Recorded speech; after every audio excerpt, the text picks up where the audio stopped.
Now our topic is transcoding prose to dialogue, dialogue to prose.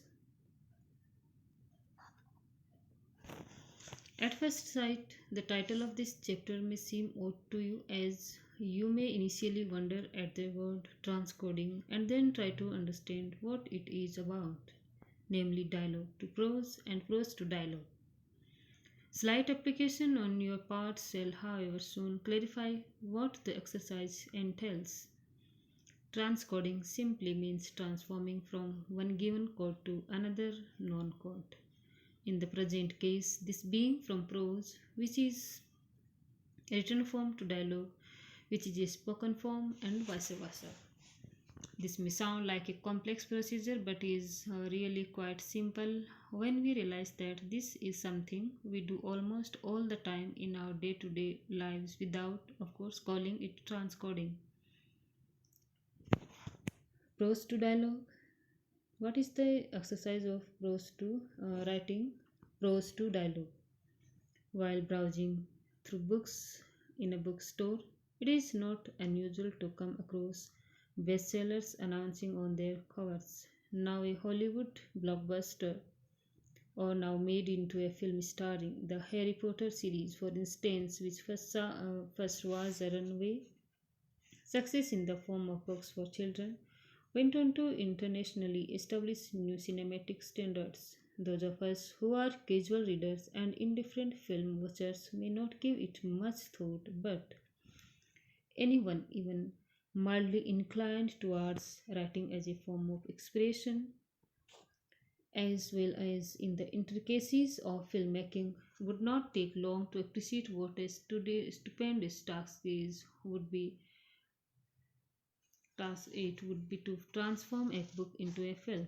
Apart from technical details of production, which not everyone is well versed with, the one thing that strikes any thinking individual right at the onset is the transcription of a story, originally narrated mainly in prose, into a story we go on to words as a film.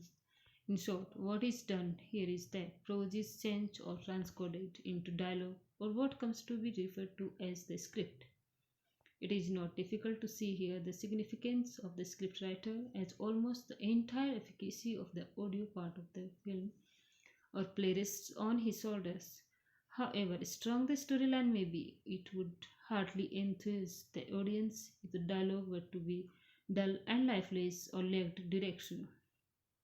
And since there is usually no narrator to unravel the plot or the theme for the audience, the story has to unfold itself almost entirely through the dialogue. Needless to say, then, that the job of the dialogue writer is a highly responsible one whose importance can hardly be undermined. So, what is the way of writing effective dialogue? Writing the dialogue for a film is only one of the situations in which a writer may find himself. Dialogue may be required for a play, a skit, or sometimes to infuse life into prosaic narration or to break the monotony of what may sound like a dull piece of prose. Example, while telling a story to children, each situation makes different demands on the dialogue writer, and the success of the prepared dialogue, apart from a variety of factors, depends to a large extent on the expectations of the target audience and how they are subsequently fulfilled. However, irrespective of the requirement, the basic rules for writing effective dialogue of any kind remain the same. A scriptwriter must remember. So, there are some points that a scriptwriter have to keep in his mind.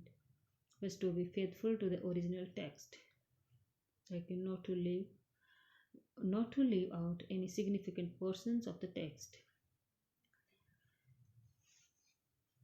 He has to avoid adding his own material. He has to keep in mind the age and the level of the target audience. Example, using difficult words while writing for children would make the entire exercise quite futile.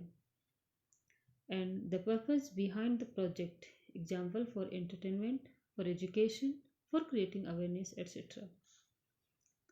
the time at which the action is set. Example, a historical play would need a substantial sprinkling of archaic words and phrases of expression in order to make it sound authentic. On the other hand, science fiction could well accommodate some brand new words freshly coined by the scriptwriter. Then, the literary or general awareness levels of the intended audience. Example, while writing a play for a rural audience, city based references and jokes would fail to find much favor.